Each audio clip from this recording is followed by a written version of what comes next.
First point लिखेंगे, मूल संविधान में इनकी संख्या, मूल संविधान से तात्पर्य 26 नवंबर 1949 को जो हमारा संविधान था वो है ना। मूल संविधान में इनकी संख्या 8 थी,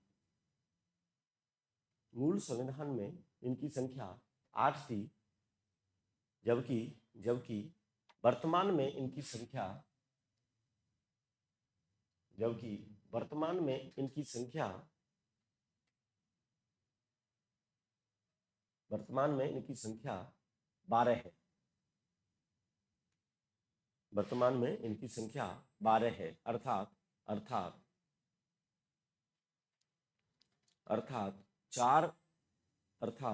चार नई अनुसूचियां, अर्थात 4 नई अनुसूचियां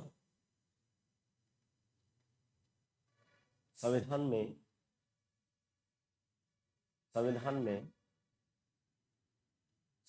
निर्माण के बाद, 4 नई अनुसूचियां संविधान निर्माण के बाद जोड़ी गई हैं, संविधान निर्माण के बाद जोड़ी गई हैं। ठीक है, इसका मतलब क्या हुआ? तब एक इस टॉपिक को आज ही खत्म करना है और पूरा सीधा दिमाग में लेके जाना है ना, घर के लिए नहीं ले जाना है। तो 8 अनुसूचियां हमारी थी पहले का मतलब मूल संविधान में, और मूल संविधान का मतलब 26 नवंबर 1949 को जो संविधान था उसमें। ठीक है, उसके बाद वर्तमान संविधान में इनकी संख्या है 12, इसका मतलब 4 नई जोड़ी गई, और 4 नई का मतलब 9, 10, 11 और 12। ठीक है, ये यहां से इस वाला जो सेक्शन है ना, ये वाला सेक्शन, यहां से केवल एक ही प्रश्न बनेगा, वो क्या, इस अनुसूची में क्या लिखा हुआ है। ठीक है, लेकिन यहां से प्रश्न ज्यादा बनेंगे। क्यों ज्यादा बनेंगे? एक तो यही बनेगा, इसको कब जोड़ा गया, एक ये बनेगा किस संशोधन के तहत जोड़ा गया, और एक ये बनेगा इसमें क्या लिखा हुआ है, मतलब ये अनुसूची किससे संबंधित है। तो तीन टाइप के उधर से प्रश्न बनेंगे। इधर से क्योंकि ये तो भाई 26 नवंबर 1949 का जुड़ चुकी है, उनको जैसे जैसे आवश्यकता महसूस हुई हम जोड़ते गए। तो फिर वहां कब जोड़ा गया, किस संशोधन से जोड़ा गया, और उनमें क्या लिखा हुआ है, ये प्रश्न बनेंगे। यहां से केवल एक ही प्रश्न बनने वाला है, वो ये कि इनमें क्या है। ठीक है, तो एक सामान्य सा परिचय ले लेते हैं कि इनमें क्या लिखा हुआ है। ठीक, नंबर 1, राज्यों के नाम और संघ राज्य क्षेत्रों के नाम। ध्यान देंगे, बस देखते रहेंगे। संघ राज्य क्षेत्रों के नाम यानी भारत राज्य क्षेत्र के अंतर्गत आने वाले राज्यों की लिस्ट, और भारत राज्य क्षेत्र के अंतर्गत आने वाले संघ राज्य क्षेत्रों की लिस्ट बनी हुई है अनुसूची 1 में। अनुसूची 2 में और 3 में प्रमुख पदाधिकारियों के 2 में वेतन भत्ते हैं, परिलब्धियां, वेतन भत्ते, और अनुसूची 3 में प्रमुख पदाधिकारियों के शपथ प्रारूप हैं कि उनको किस तरह से शपथ लेनी है। ठीक है, यहां तक क्लियर। 1 में राज्य और संघ राज्य क्षेत्रों के नाम, यहाँ 2 और 3 में वेतन भत्ते और शपथ प्रारूप। ध्यान रखेंगे, दो में शपथ प्रारूप नहीं हो जाए। अपन मान लो कहीं जॉब पे जाते हैं तो उससे बात करते हैं, तो सबसे पहले हम पैसों की बात करेंगे, मतलब वेतन भत्तों की बात करेंगे कि आप हमें कितना पैसा दो। अगर यहाँ हमारी बात बन जाती है तब हम उस पद की शपथ लेंगे, तब हम कसम खाएंगे कि साहब हम इस पद पर रहते रहते ये कार्य नहीं करेंगे। कैसे? पहले अगर हम जाए जॉब के लिए और पहले हमने कसम खा ली हम ये काम नहीं करेंगे, फिर पोजीशन में बन नहीं पाई, तो वो कसम बेकार चलेगी कि नहीं चलेगी? ठीक, तो पहले वेतन भत्ते आएंगे, उसके बाद शपथ आएंगे, इस तरह याद रखें। ठीक, नंबर 4, राज्यसभा में किस राज्य को कितनी सीटें दी गई हैं, सीटों का अलॉटमेंट क्या है, वो अनुसूची 4 में ये लिस्ट बनी हुई है। ठीक है, संघ राज्य क्षेत्रों को कितनी सीटें दी गई हैं, क्योंकि राज्यसभा में कुछ संघ राज्य क्षेत्रों का भी प्रतिनिधित्व है, और राज्यसभा में राज्यों को कितनी सीटें अलॉट की गई हैं वो लिस्ट अनुसूची 4 में। ठीक है, 5 और 6 दोनों ने एक साथ देखेंगे। 5 और 6 में जो एसटी एरिया है, एसटी एरिया अनुसूचित जनजाति क्षेत्र है, एवं जो एससी एरिया है अनुसूचित जाति क्षेत्र है, उनका नियंत्रण और प्रशासन लिखा हुआ है अनुसूची 5 में और 6 में। ठीक है, अनुसूची 7 में 3 सूचियां दी हुई हैं, 3 सूचियां, एक संघ सूची, एक राज्य सूची और एक समवर्ती सूची। ठीक है, और 8 में भाषाएं लिखी हुई हैं जिनकी संख्या पहले 14 थी, वर्तमान में इनकी संख्या 22। ठीक है, तो 8 तक कंप्लीट करते हैं, उसके बाद 9, 10, 11, 12 को बाद में देखेंगे। फिलहाल एक बार दोबारा देखेंगे। 5 और 6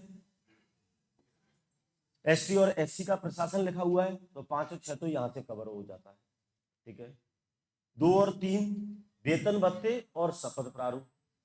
ठीक है, 4 राज्यसभा में स्थानों का आवंटन और 1 राज्य और संघ राज्य क्षेत्रों के नाम। 7वीं अनुसूची बेहद इंपॉर्टेंट है, जिसमें 3 सूचियां हैं, संघ, राज्य और समवर्ती सूची, और 8 में भाषाएं हैं जो मूल संविधान में 14 थी और 22। ठीक, अभी इतने से काम नहीं चलेगा, ये एक सामान्य परिचय हुआ। हाँ, अभी कुछ और भी चीजें हैं जिनको पढ़ना है, लिखेंगे। प्रथम अनुसूची और डैश लायक है। प्रथम अनुसूची डैश लायक है, राज्य व संघ राज्य क्षेत्रों के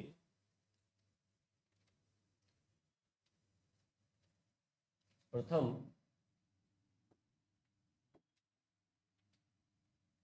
संघ व संघ राज्य क्षेत्रों के नाम, संघ व राज्य व संघ राज्य क्षेत्रों के नाम। ठीक है, मतलब भारत राज्य क्षेत्र के अंतर्गत, भारत के अंतर्गत आने वाले राज्यों के नाम और संघ राज्य क्षेत्रों के नाम। ठीक है, यहां केवल इतना ही। नंबर 2 दूसरी अनुसूची, दूसरी अनुसूची, तो ये तो अपन को पता ही है कि इसमें क्या है, वेतन भत्ते हैं, प्रमुख पदाधिकारियों के वेतन भत्ते। लिखे, प्रमुख पदाधिकारियों के वेतन भत्ते,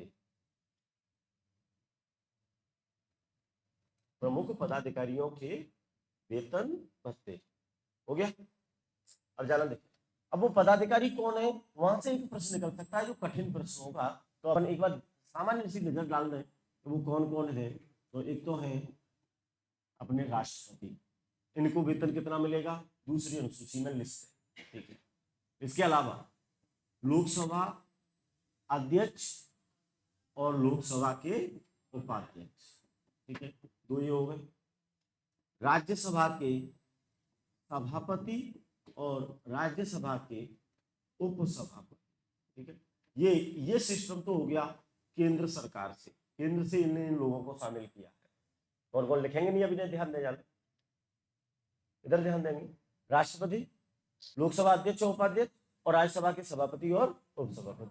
ठीक है, ऐसा ही राज्य के लिए बना दें। राज्य के लिए यहाँ राष्ट्रपति है, तो राज्य में यहाँ कौन आएंगे, राज्यपाल। ठीक है, यहाँ लोकसभा है तो यहाँ विधानसभा, और विधानसभा के 2 पदाधिकारी, एक अध्यक्ष और एक उपाध्यक्ष। ठीक है, यहाँ राज्यसभा है तो यहाँ विधान परिषद, और विधान परिषद के सभापति और उपसभापति, ये हो गए राज्य में से, यानी राज्य सरकार से।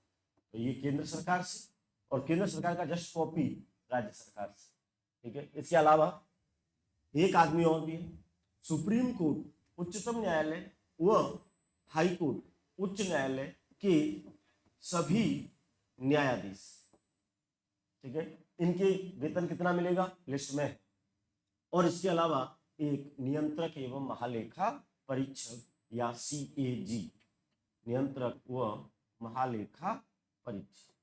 ठीक है, प्रश्न क्या बने, निम्न में से कौन दूसरी अनुसूची में शामिल नहीं है, या वेतन भत्तों से संबंधित दूसरी अनुसूची में उसका नाम नहीं है। इस तरह से प्रश्न बनेगा तो अपन एक सामान्य सी समझ बन जाएगी, तो अपन आंसर निकाल पाएंगे, है ना। केंद्र सरकार से हमने 5 आदमियों को लिया है, राज्य सरकार से 5 को लिया है, न्यायालय सभी है, सुप्रीम कोर्ट और हाई कोर्ट के सभी न्यायाधीश, ठीक है। उसके अलावा एक बंदा है जिसका नाम है CAG। क्लियर, ठीक है। तीसरी, पहले इसे कंप्लीट करेंगे तब आगे बढ़ेंगे। दूसरी अनुसूची में एक और पॉइंट, निम्न पदाधिकारी, दूसरी अनुसूची में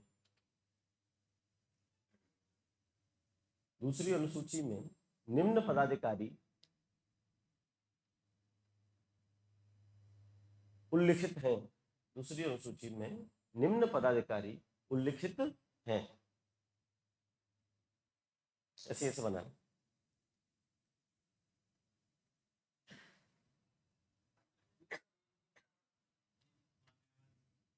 नहीं है इसमें, जो है वो ये, ठीक है। CAG नियंत्रक एवं महालेखा परीक्षक। हाँ लिख लो, केंद्र सरकार के अलग लिखेंगे, राज्य सरकार के अलग लिखेंगे, न्यायालय के अलग लिखेंगे, CAG अलग लिखेंगे। इसी तरह से पढ़ना है ना, जिस तरह बताया गया है।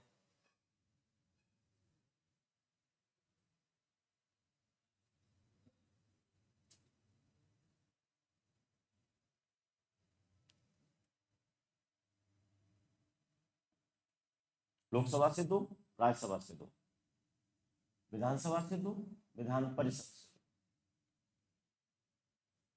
और टोटल अगर संख्या पूछे तो भी बता सकते हैं अपन, है ना। 5 यहाँ से, 5 वहां से, 10, एक न्यायालय के सभी और एक CAG।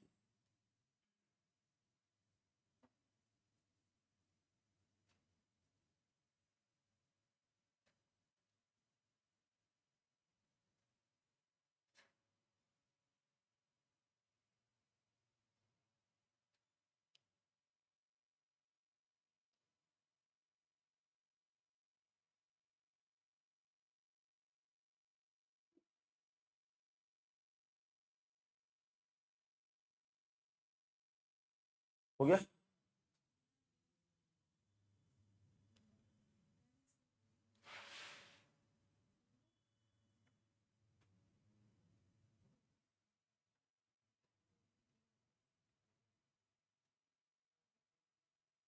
नेक्स्ट, तीसरी अनुसूची।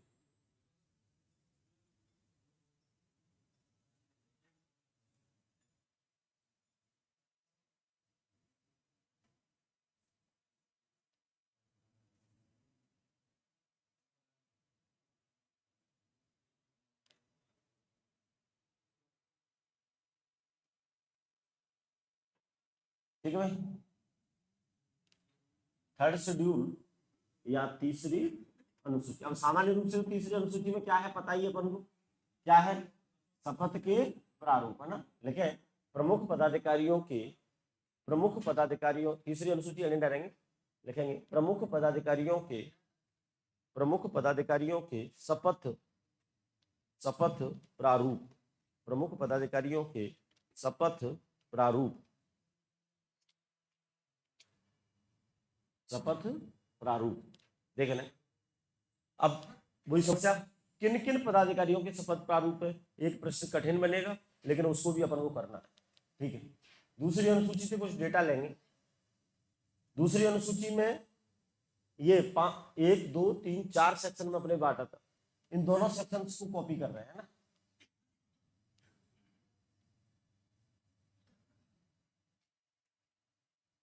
दोनों कौन कौन से, एक तो हाई कोर्ट हो या सुप्रीम कोर्ट हो, वहां के सभी न्यायाधीश, उनके शपथ प्रारूप कहाँ दिए हुए हैं, तीसरी अनुसूची में। इसके अलावा एक बंदा और है, इसका नाम है CAG नियंत्रक एवं महालेखा परीक्षक, ठीक है। अब राज्य से किनको लिया गया है और केंद्र से किनको लिया गया है, ये दो चीजें और देखनी है।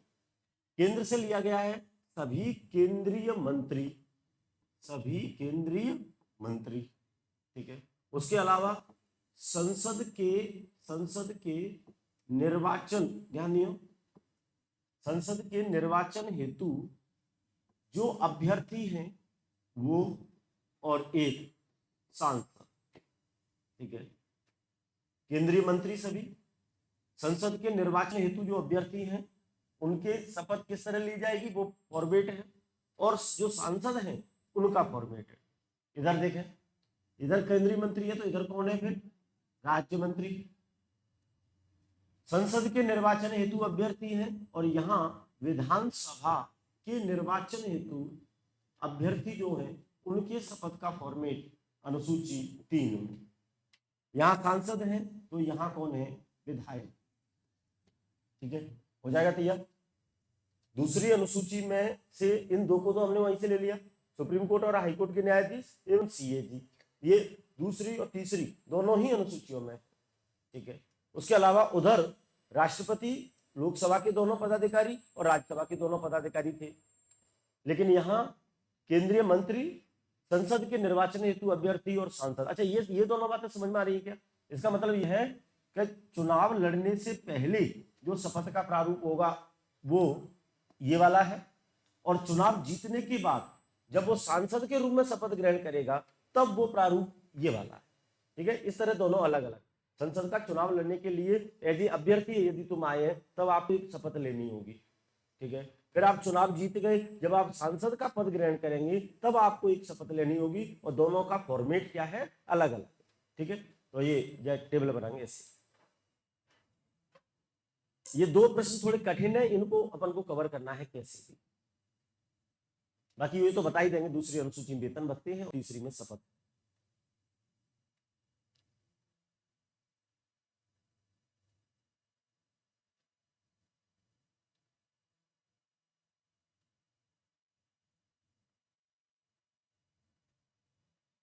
विद इन टाइम टॉपिक को खत्म करना है, ये भी जरूरी है, और विद क्वालिटी करना है, ये भी जरूरी है।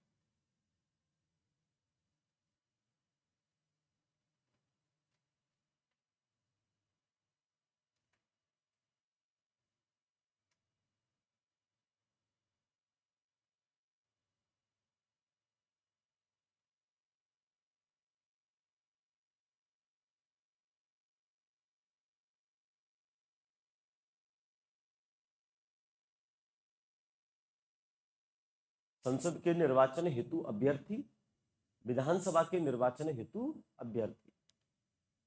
यहाँ सांसद, वहां विधायक।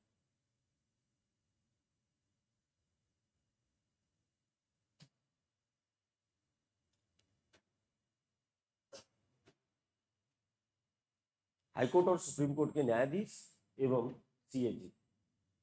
अब सीएजी क्या होता है, क्या होता है कि वो अभी आगे पढ़ेंगे। सीएजी नाम बस ध्यान रखें, सीएजी कहीं है।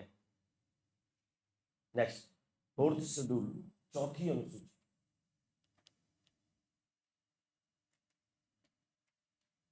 हेडिंग डालेंगे 4थी अनुसूची और फर्स्ट पॉइंट। इसमें विभिन्न राज्यों, 4थी अनुसूची हेडिंग डाल के फर्स्ट पॉइंट, इसमें विभिन्न राज्यों का राज्यसभा में,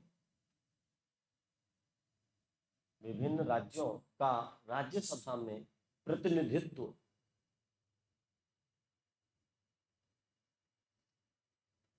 विभिन्न राज्यों का राज्यसभा में प्रतिनिधित्व दर्शाया गया है, अर्थात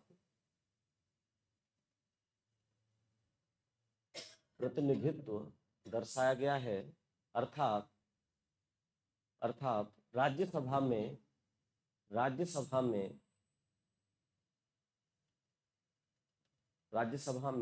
सीटों का आवंटन, राज्यसभा में सीटों का आवंटन इस अनुसूची में प्रदर्शित है। सीटों का आवंटन इस अनुसूची में प्रदर्शित है।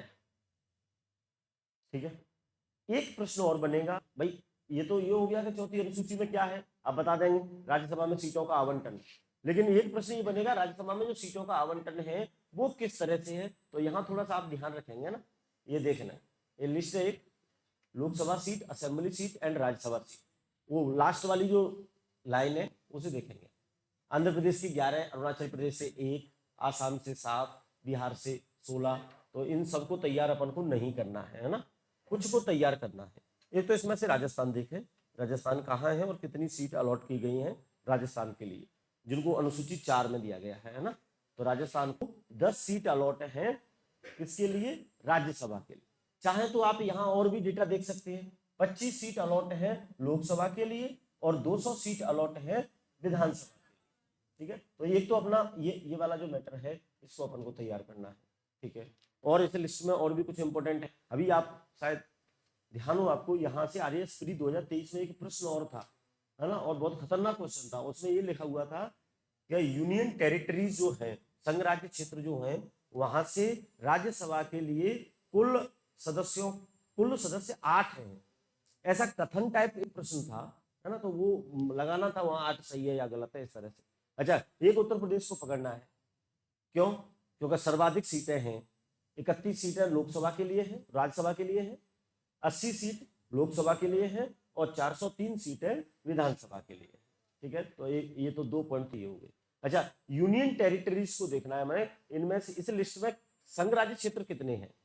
ठीक है, 1 सीट यहाँ 31 दिखाया गया है, 31 UT of Jammu and Kashmir. तो जम्मू एंड कश्मीर के लिए 4, है ना, जम्मू एंड कश्मीर के लिए 4। ठीक है, और तेलंगाना, तमिलनाडु, सिक्किम, राजस्थान, पंजाब, पुदुचेरी बोलो 1, है ना, और NCT national capital territory Delhi से 3, कितने हो गए बोलो, 3 और 1 पुदुचेरी से 4 और 4 जम्मू कश्मीर से, टोटल 8। इस तरह से वो प्रश्न था ना, कई लोग उसको गलत लगा के आए तो मतलब 8 नहीं है। अब चूंकि जम्मू कश्मीर को 4 सीटें दी गई हैं, तो फिर वो 4 को जोड़ के और वो संख्या 8 पे पहुंच रही। ठीक है, अच्छा 2-3 बातें और भी क्लियर हो रही है यहाँ से, अपन लिखे नहीं यहाँ, एक बार देखें, सॉरी,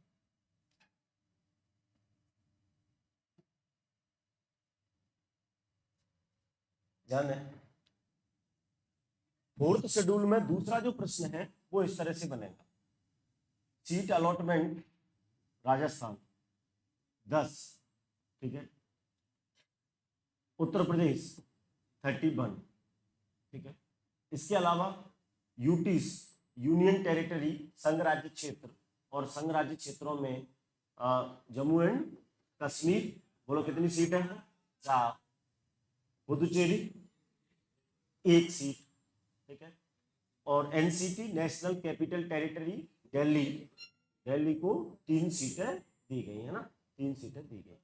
ठीक है, यहां से एक तो ये तय हुआ कि संघ राज्य क्षेत्रों को कुल सीटें राज्यसभा के लिए कितनी दी गई हैं, तो वो 8 दी गई हैं। ठीक है, दूसरा ये क्लियर हुआ कि राज्यसभा में केवल राज्यों का प्रतिनिधित्व नहीं है। भाई लिस्ट में अपन 31 तक संख्या देख रहे हैं ना, लिस्ट में 31 तक संख्या देख रहे हैं, इसका मतलब 28 राज्यों का उल्लेख किया गया है और 3 संघ राज्य क्षेत्रों का उल्लेख किया गया है।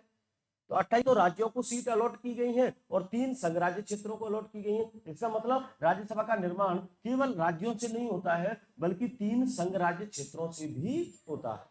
और वो 3 संघ राज्य क्षेत्र कौन कौन से हैं जहां से राज्यसभा के लिए व्यक्ति जाते हैं, तो वो 3 ये हैं। और कितने कितने जाते हैं ये भी ये है।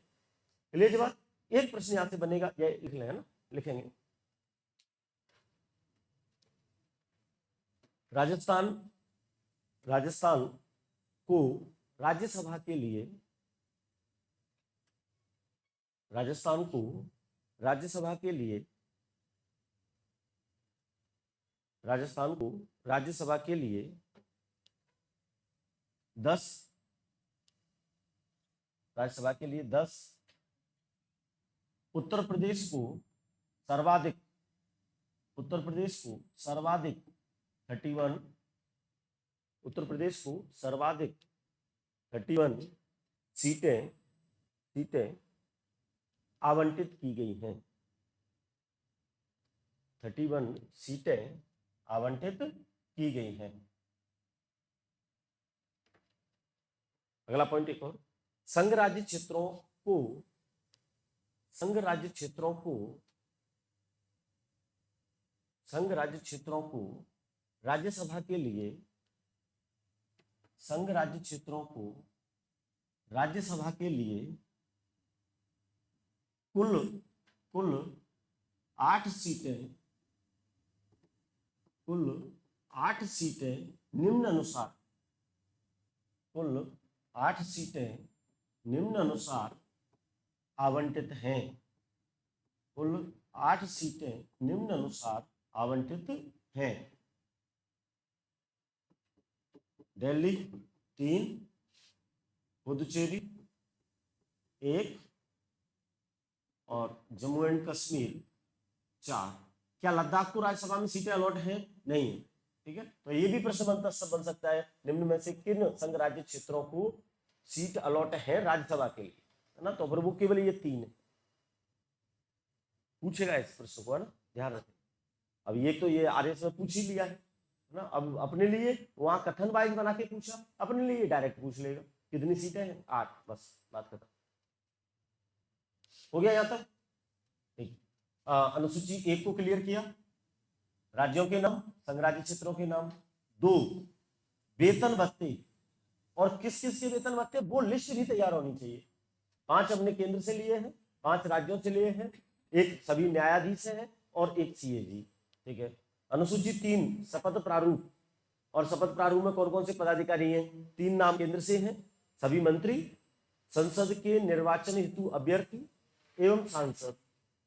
राज्यों से सेम ऐसे ही, राज्य के सभी मंत्री, विधानसभा हेतु निर्वाचन के लिए अभ्यर्थी एवं विधायक, और 2 कॉमन है, सुप्रीम कोर्ट और हाई कोर्ट के ऑल जस्टिस एवं सीए। जहां तक 4th शेड्यूल में राज्यसभा में सीटों का आवंटन दिया गया है, और वो कुछ इस तरह से है कि उत्तर प्रदेश के लिए 31 सीटें, राजस्थान के लिए 10 सीटें, यूनियन टेरिटरी के लिए 8 सीटें, जिनमें से 3 यूनियन टेरिटरी को दी गई हैं, और सर्वाधिक यूनियन टेरिटरी में है जम्मू कश्मीर के लिए 4, दिल्ली के लिए 3 और पुदुचेरी के लिए 1। क्लियर? ठीक, नेक्स्ट 5, अनुसूची 5, अनुसूची 5। अच्छा, 5 और 6 दोनों को हमने पढ़ा था, और दोनों में हम पढ़ रहे हैं एससी और एसटी के लिए प्रशासन, है ना, प्रशासन। ठीक है, अब इनमें डिफरेंस क्या है, बस वो डिफरेंस पकड़ना है। अनुसूची 6 में कुछ स्पेशल राज्यों के नाम दिए गए, केवल उनमें जनजातीय क्षेत्रों का प्रशासन दिया गया है अनुसूची 6 में। इन राज्यों के अलावा जो भी शेष राज्य हैं उनमें एससी एसटी का प्रशासन अनुसूची 5 में दिया गया है। तो फिर पकड़ना क्या है हमको, केवल इन 4 राज्यों के नाम कौन कौन से हैं उनको पकड़ना है, और उनमें भी महत्वपूर्ण यह है कि उनमें नाम मणिपुर का नहीं है। फिर नाम कौन कौन के, MMTA, मिजोरम, मेघालय, त्रिपुरा और आसाम। ठीक है, मिजोरम, मेघालय, त्रिपुरा और आसाम, इन 4 राज्यों के नाम दिए गए हैं, और इनमें मणिपुर नहीं है। ठीक है, इन राज्यों में जनजातीय क्षेत्रों का प्रशासन अनुसूची 6 में दिया है, और इन 4 राज्यों के अलावा जो भी राज्य हैं उनका प्रशासन अनुसूची 5 में दिया हुआ है। तो राजस्थान किस अनुसूची में हो सकता है? राजस्थान अनुसूची 5 में हो सकता है, क्योंकि राजस्थान में भी जनजातीय क्षेत्र हैं इस एरिया, और इस एरिया को टीएसपी एरिया कहा जाता है। राजस्थान का टीएसपी एरिया उदयपुर, डूंगरपुर, बांसवाड़ा, सलूम्बर, राजसमंद, चित्तौड़गढ़ और प्रतापगढ़, इन एरिया में चूंकि जनजातीय क्षेत्र निवास करते हैं, टीएसपी एरिया है, और इनका प्रशासन अलग तरीके से चलाया जाता है। ठीक है, इसकी वैकेंसी भी अलग निकलती है, टीएसपी एरिया की वैकेंसी अलग निकलेंगी, नॉन टीएसपी एरिया की वैकेंसी अलग निकलेंगी, क्योंकि इन क्षेत्रों का प्रशासन आर्टिकल 29 जो कहता है कि भारत के सभी व्यक्तियों को अपनी संस्कृति शिक्षा को बचाए रखने का अधिकार है, भले ही उसकी संख्या कितनी भी कम हो, क्योंकि इनकी एक विशिष्ट संस्कृति है, इसलिए इसको बचाए रखने के लिए इनके प्रशासन की अलग से व्यवस्था की गई है। ठीक, 2 लाइन लिख के खत्म करें।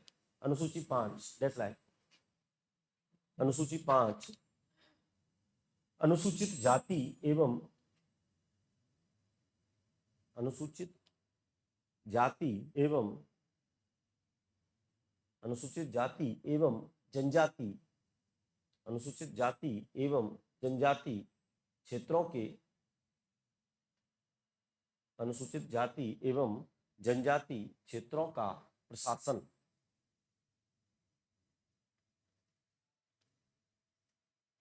क्षेत्रों का प्रशासन व नियंत्रण, जनजाति क्षेत्रों का प्रशासन व नियंत्रण। ठीक है, नेक्स्ट अनुसूची 6, अनुसूची 6 डैशलाइन लिखेंगे। मिजोरम, मेघालय, त्रिपुरा और आसाम। मिजोरम, मेघालय, मिजोरम, मेघालय, त्रिपुरा एवं आसाम राज्यों के जनजाति क्षेत्रों का, राज्यों के जनजाति क्षेत्रों का, जनजाति क्षेत्रों का प्रशासन एवं नियंत्रण, जनजाति क्षेत्रों का प्रशासन एवं नियंत्रण।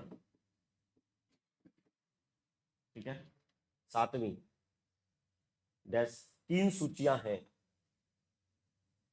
7वीं में 3 सूचियां हैं।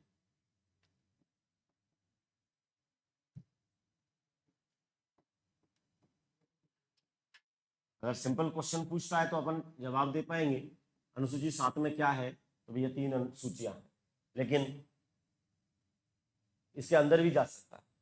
एक बार ध्यान देंगे, ये पेन बंद करें और इधर ध्यान। संघ सूची, समवर्ती सूची और राज्य सूची। ठीक है, संघ सूची कौन सी हो? ये वो लिस्ट है जिसमें ऐसे विषय लिखे गए हैं जिनका महत्व राष्ट्रीय है। तो राष्ट्रीय महत्व के विषय जिस लिस्ट में लिखे गए हैं वो संघ सूची है।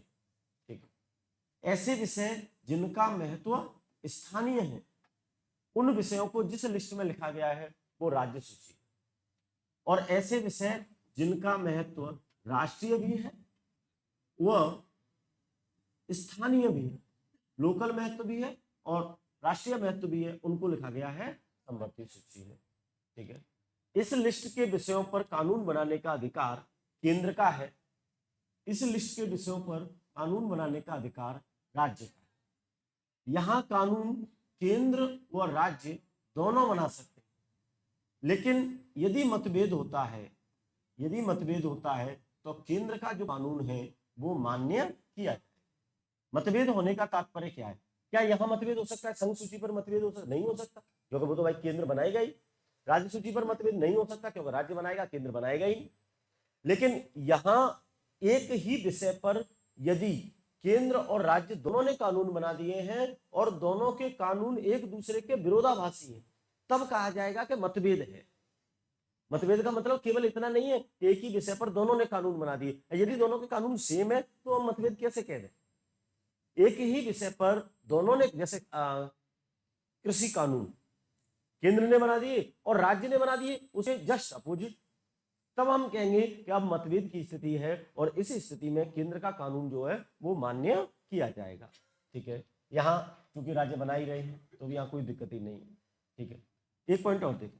अच्छा, इनके अलावा ध्यान देंगे, इनके अलावा कुछ विषय ऐसे भी हैं जिनका उल्लेख ना तो संघ सूची में है, ना समवर्ती सूची में है और ना राज्य सूची में है।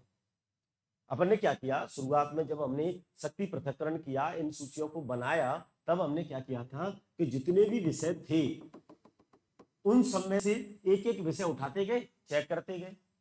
महत्व, इस विषय को उठाया, इसका महत्व स्थानीय है कि राष्ट्रीय है या दोनों है।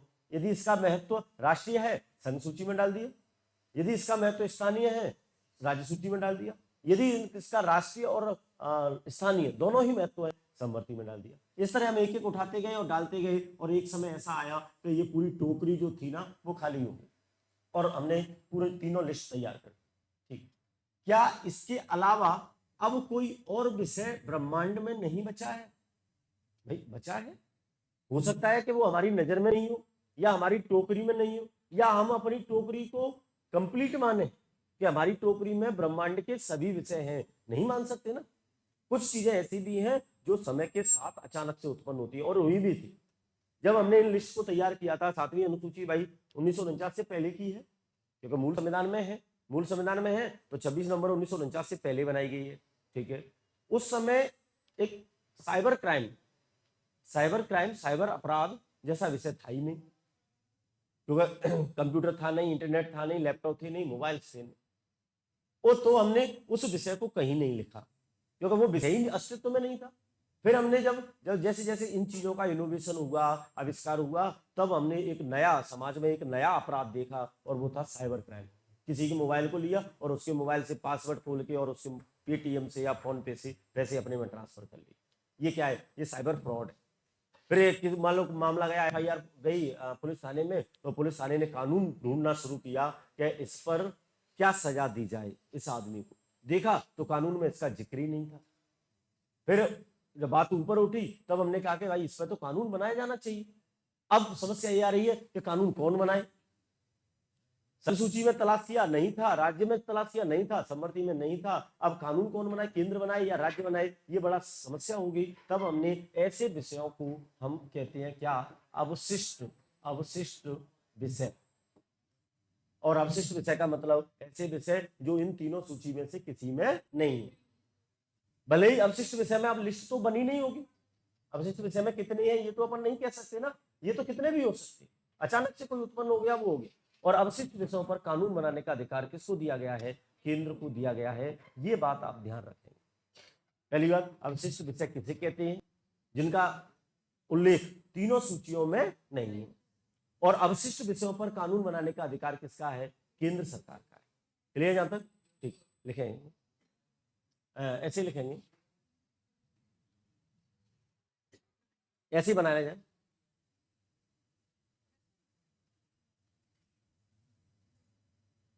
संघ सूची, समवर्ती सूची, राज्य सूची।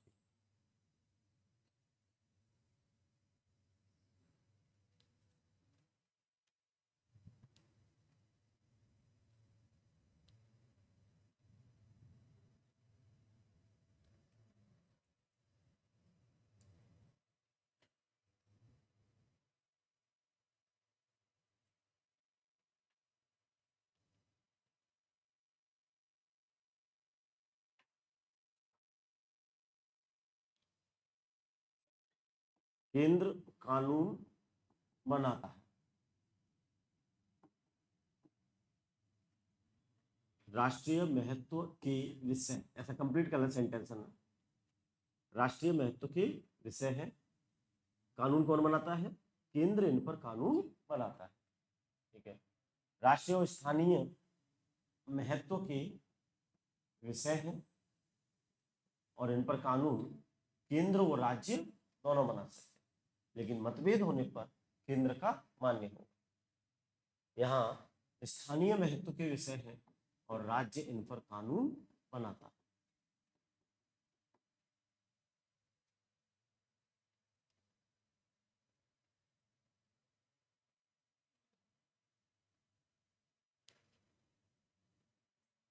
आठ 35 का टाइम हो गया भाई।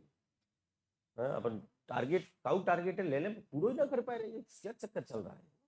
आज अपन टारगेट लिया था, इसको अपन खत्म करेंगे, लेकिन हाँ तो अभी तो रह गया है मैटर।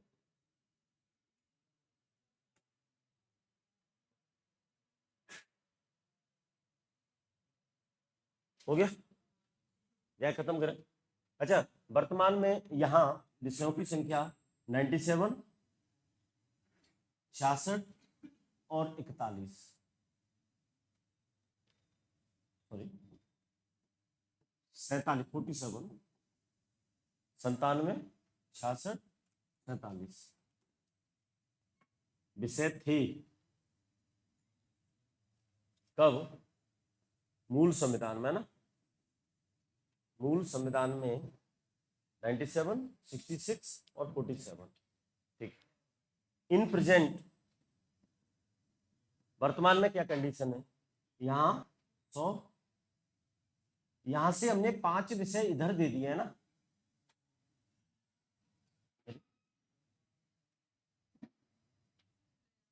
एक सेकंड, ये डेटा गलत है, एक मिनट। 47 और 66, यहां से 5 विषय समवर्ती सूची में डाले गए। और ये संख्या हो गई 52 और ये संख्या हो गई 61। 152 और 61, 5 विषय ये इधर इधर दिए गए हैं ना, ठीक है, लिखें। हाँ ये ज्यादा देखते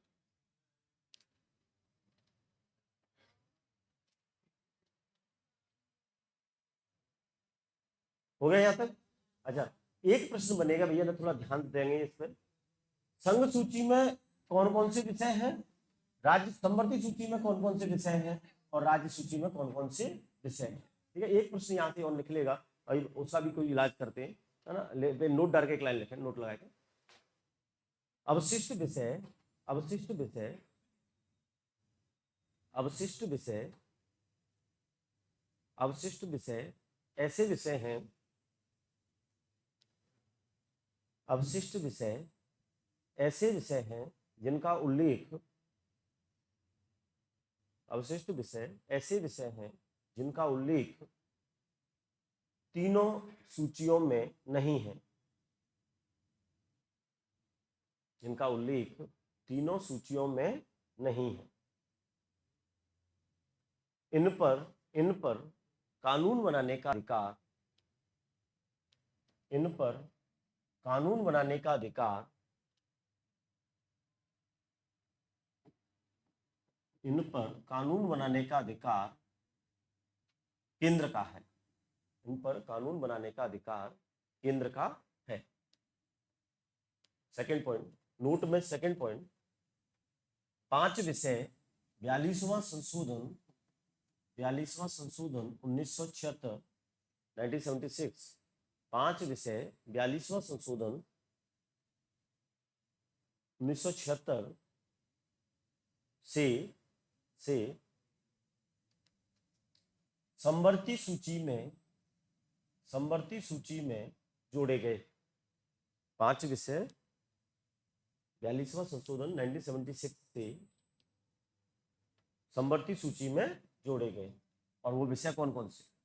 एक तो वन, एक वन्य जीव, एक शिक्षा, एक मापतौल, और एक न्याय का प्रशासन। बेहद इंपॉर्टेंट पॉइंट है ये, और यहां से प्रश्न पूछेगा। ये 5 विषय 1976 में 42वां संशोधन के द्वारा समवर्ती सूची में जोड़े गए। कौन कौन से हैं? वन, वन्यजीव, शिक्षा, मापतौल और न्याय का प्रशासन।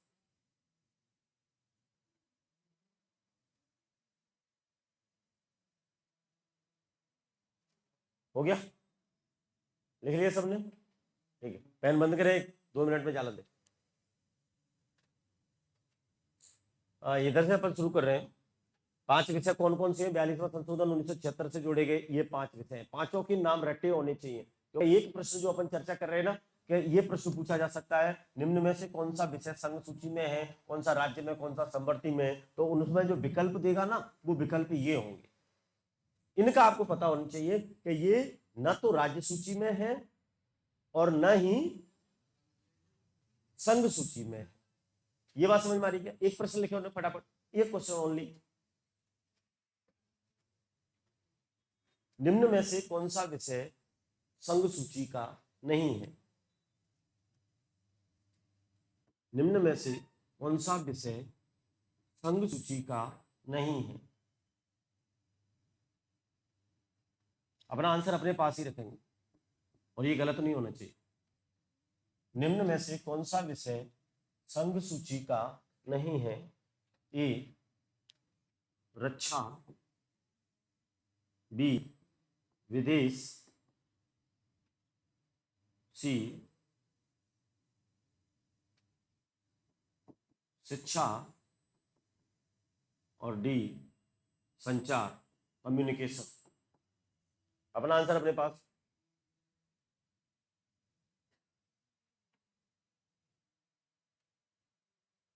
हो गया? घायल हो समझ में?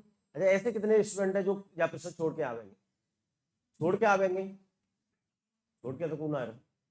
ठीक है, सी के अलावा का कोई आंसर है क्या?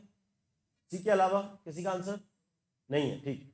अच्छा, मैं यहाँ क्या कहना चाह रहा हूँ, ये कहना चाह रहा हूँ कि अगर आपको नहीं पता है कि रक्षा किस सूची में है, किस सूची में है विदेश, किस सूची में है संचार, तो हमें ये पता है कि ये शिक्षा समवर्ती सूची में है, 1976 से शिक्षा समवर्ती सूची में है। इनमें से एक विकल्प जरूर मिलेगा और उसी के आधार पर हम आंसर दे सकते हैं। ऐसे ही वो राज्य सूची के 3 ऑप्शन ले लेगा और एक इन 5 में से एक उठा लेगा, ठीक है। इस तरह से प्रश्न बनेगा, तो ये 5 तैयार होने चाहिए, then we can answer easily. Next, 3 सूचियां और तीनों सूचियों में संख्या 97, 47, 66 थी मूल संविधान में, 5 इधर उधर हुए, उसकी वजह से ये संख्या परिवर्तित हुई 100, 52 और 61, ठीक।